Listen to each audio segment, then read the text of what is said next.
విచ్చేసిన ప్రతి ఒక్కరికి పేరు పేరున నా నమస్కారాలు. మాలో ఆశల జ్యోతులను వెలిగించిన మా ఆశా జ్యోతి, నాకు తల్లి తర్వాత తల్లి వంటి వారు. ఖచ్చితంగా ఇంకో జన్మంటూ ఉంటే మీ గర్భాశయంలో నాకు చోటు ఇవ్వని నేను ఖచ్చితంగా వేడుకుంటాను. మరి నిజంగా నేను మేడం గారికి చిరరుణి అని చెప్పొచ్చు. పరిశోధన పూర్తయిన తర్వాత మేడం గారు నాకు చెప్పారు, నాకు 2 ఆడపిల్లలు, 7 సంవత్సరాలు పట్టింది నా పరిశోధన పూర్తి చేయడానికి. మేడం గారు నా గ్రంథాన్ని నా చేతిలో పెట్టి, విమల నీకు 2 ఆడపిల్లలు కాదు, ఈ పుస్తకంతో పాటు నీకు 3 ఆడపిల్లలు అని చెప్పారు. ఆ మాట నేను ఎప్పటికీ మర్చిపోను. మేడం గారికి నా హృదయపూర్వక పాదాభివందనాలు. అలాగే మా ప్రభాకర్ సార్ గారు, తండ్రిలా ఒక అన్నలా ప్రతి విషయంలోనూ మాకు మార్గదర్శకం చేస్తూ మమ్మల్ని ఇంతవరకు సహాయ సహకారం అందించినందుకు ప్రభాకర్ సార్ గారికి నా నమస్కారం. అలాగే మా శాంతిలక్ష్మి మేడం గారు, మేడంగా మేము చూడలేదు, ఫ్రెండ్లీగా ఉండేవాళ్ళు, ఒక అక్కలా స్నేహితురాలుగా మేడం గారితో మేము ఎంతో సంతోషంగా గడిపేవాళ్ళం. శాంతిలక్ష్మి మేడం గారికి నా నమస్కారం. ఇంకా మా స్నేహితులందరికీ కూడా అభినందనలు.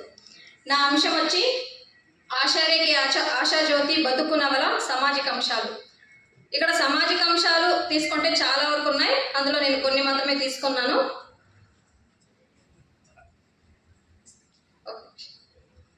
కేంద్ర సాహిత్య అకాడమీ ప్రశస్తి పొందిన ఈ బతుకు నవలలో సామాజిక అంశాల గురించి చెప్పుకుంటే చాలా ఉన్నాయి, కానీ ముఖ్యమైన కొన్ని సామాజిక అంశాల గురించి మాత్రమే నేను పేర్కొనదలిచాను. నిర్గతులైన స్త్రీల బాధలను, అనుభవాలను ఇందులో చూపించారు.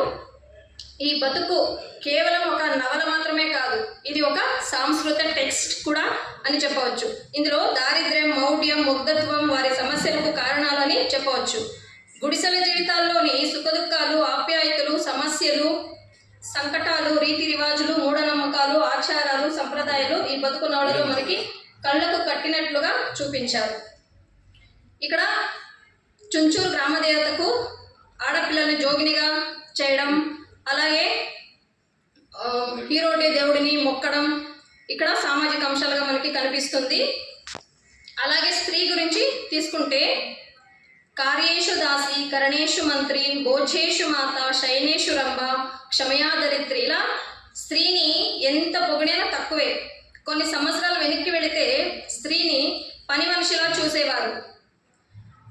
స్త్రీ పిల్లలు కనడానికే తప్ప దేనికి పనికిరాదని హేళన చేసేవారు. కానీ నేడు స్త్రీ కుంపటి ముందు అట్ల కాడ పట్టుకున్న చోటు నుండి అంతరిక్షంలో విహరించేంత వరకు ఎదిగింది. దీనికి కారణం చదువు, విజ్ఞానం. ఈ 2 లేని కాలంలో స్త్రీ అణిచివేతకు గురైంది. నేడు కాలం మారింది, స్త్రీ ఎదిగింది. స్త్రీ ఒక శక్తి, ఒక ముక్తి. ఎక్కడైతే స్త్రీకి గౌరవం ఉంటుందో అక్కడ దేవుడు ఉంటాడని కూడా చెప్తారు, అది నిజమే.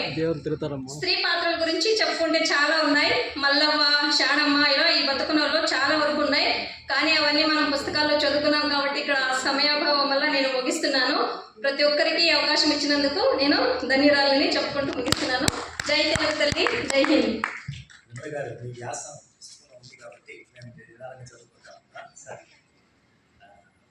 తర్వాత శ్రీనివాస్ గారు